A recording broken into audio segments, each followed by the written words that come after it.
How to get new discount promo codes available for SeatGeek website just on your PC, on your laptop, or on your mobile device. The process will be same.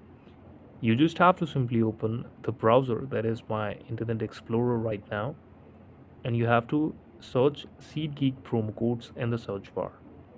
Now you will see a lot of third-party website, but you will have to click on the CNN coupons, that is a trusted website for it, and here you will get all types of SeatGeek promo codes available.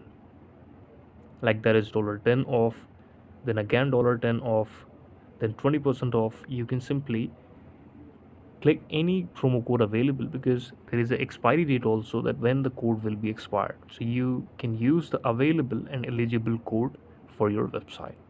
To get the code, what you have to do is simply click on this red option, that is C code, and the code will be displayed in front of you. From the menu, you can copy the code and just paste it to the checkout and the payment checkout method on SeatGeek website. This is the video. Thank you so much for watching it. Please subscribe to the channel for watching more.